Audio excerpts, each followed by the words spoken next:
Hello friends, good morning. Welcome back to my channel Ankita dot Satya. আমার একটা নতুন ভিডিওতে তোমাদের অনেক স্বাগত আর অনেক ভালোবাসা। আজ সকালবেলা ঘুম থেকে উঠে আগে নারকেল তেলটা গরম করতে দিচ্ছি, কেন কি ঠান্ডা দিনে নারকেল তেল জমে যায়, আর যখনই তেল দিতে যাই তখনই দেখি নারকেল তেল জমা আর মাথায় তেল দেওয়া হয় না। কী যে বিরক্তিকর এটা! তার জন্য আজকে সকালবেলা চা খাওয়ার পরে চায়ের কড়াইটার মধ্যে নারকেল তেলটা গরম করতে দিচ্ছি।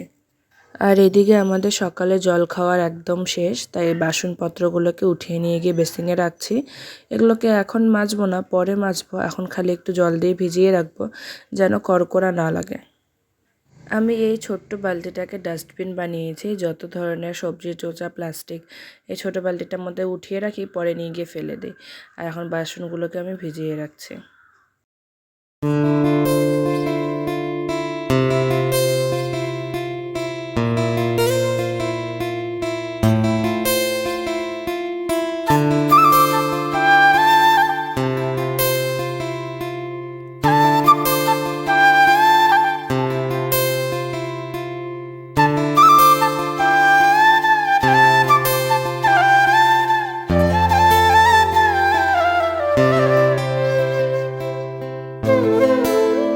অনেক দিন ধরে মাথায় তেল দেবো করে দেওয়াই হচ্ছিল না। এই যে নারকেল তেলটা জমে যায় যে, তার জন্য দোকানে গিয়েছিলাম, ভাবছিলাম অন্য তেল আনবো, কিন্তু দোকানে গিয়ে ভুলে গেছি। খালি সিঁদুরটা এনেই ভুলে গেছে বাকিগুলো জিনিস আনতে। তো আবার কবে যাব না যাব। আর এদিকে দেখো, তেল দিয়ে আমি একটু বাইরে আসলাম। এটা হলো আমাদের বাড়ির সাইডে একটা ছোট্ট তুলসী বাগান, কিন্তু অনেক গাছ আছে জানো। এই পাতাগুলো দিয়ে আমাদের নিত্য সেবা হয়। আর তেলটা রোদ্রে বসে দিলাম ঘরের মধ্যে। আর এখন যাচ্ছি একটু বাইরে চুল আঁচড়াতে, কারণ বাইরে রোদও আছে, আর চুল আঁচড়াতে চুল পড়বে, তাহলে ওগুলো বাইরে পড়ে যাবে। এটা ভেবে গেলাম বাইরে রোদ্রে চুল আঁচড়াতে। আর দেখো আমাদের উঠানের মধ্যে কত সুন্দর রোদ এসেছে। যেন এই পরিবেশটা চারিদিকে সবুজে সবুজ, বেশ অনেকটা করে উঠোন, অনেকটা করে জায়গা। এইসব জিনিস আমি হায়দ্রাবাদে অনেক মিস করতাম। হায়দ্রাবাদে তো আমাদের একটাই রুম ছিল রেন্টে, তাই একটা কথা তো আমি বুঝে গেছি যে তুমি যতই ভালো জায়গায় থাকো না কেন, নিজের বাড়ির মতন শান্তি কোনো জায়গায় পাবে না। তো হায়দ্রাবাদের রুমটাকেও আমি সুন্দর করে গুছিয়েছিলাম, ওটাকেও আমাদের একটা ছোট্ট বাড়ির মতন আমি তৈরি করে নিয়েছি, কিন্তু তাও নিজেদের বাড়ির মতন ফিলিংস কোনো জায়গায় হয় না। তোমাদের সাথে দেখা হচ্ছে ঠিক বিকেলে, সেটা কিন্তু সকাল 11টা-12টার সময় শ্যুট করেছিলাম। আর এখন দুপুরে খাওয়া দাওয়া কাজকর্ম শেষ হওয়ার পরে একটা ঘুম দিয়েছি। ঘুম থেকে ওঠার পরে এটা আমি তুলছি কাপড়। দেখো রৌদ্র প্রায় চলেই গেছে, আর রৌদ্র চলে গেলে তখন ঠান্ডা লাগে, তখন কাপড়গুলো তুলে নিচ্ছে। আর মাদের এখন অসুস উঠলো, 13 দিনে অসুস উঠলো। আজকে শান্তি জল এনেছে, তাই 2-3 দিন ধরে অনেকগুলো কাপড় ধোয়া হচ্ছে। দেখো এতগুলো কাপড় আমি তুললাম, আর এতগুলো কাপড় ওয়াশিং মেশিনে অলরেডি দেওয়া আছে। এগুলো আর আজকে দেবো না, কারণ দেখো রৌদ্র একদম চলে গেছে। এগুলো দেবো কালকে সকাল সকাল কাপড়গুলো দিয়ে দেবো, তাহলে সারাদিনে শুকিয়ে যাবে। এদিক দিয়ে ঘরে আসতেই দেখি ভাইয়ের বিছানার এই অবস্থা। এটা কিন্তু আমার বিছানা না, এটা ভাইয়ের বিছানা। সে দেখো কোনো রকম করে ব্ল্যাঙ্কেটটা ফোল্ড করে রেখে চলে গেছে। তো ভাবলাম এটাকেও সুন্দর করে গুছিয়ে দিই। ঘর এলোমেলো থাকলে আমার তো একদমই ভালো লাগে না, একদমই ভালো লাগে না। মা তো গোছানোর টাইমই পায় না। আর মাকে আমি বলি, তুমি এত অগোছালো করে কেন রেখেছো, একটু গুছিয়ে রাখো। সত্যি ঘর দুয়ার গোছানো না থাকলে আমার জানি না কেন ভালোই লাগে না। তাই এখানে ভাইয়ের বিছানাটা সুন্দর করে গুছিয়ে রাখছে। আর একটা ছেলে মানুষের গুছানো তো তুমি দেখতেই পারছো।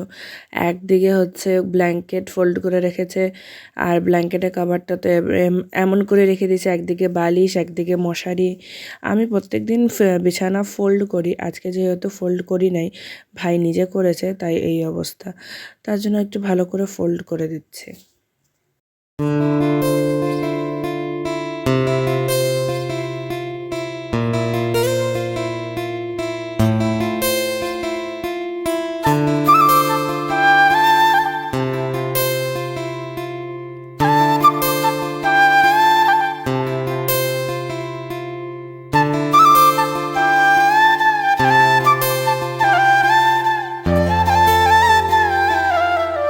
সন্ধে হয়ে গেছে বাইরে, আর এখানে আমি চলে এসেছি চা বানাতে।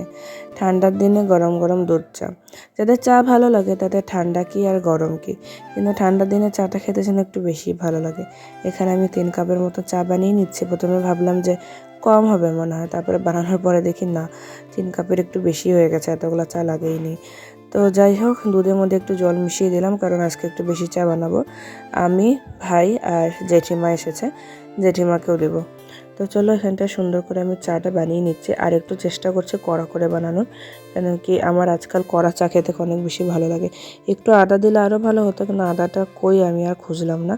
তো এমনি সিম্পল চা বানিয়ে নিলাম। আর আজকে আমাদের বিকেলে খাওয়ারে কিন্তু চা, বিস্কিট আর তার সাথে একটু সিঙ্গারাও আছে।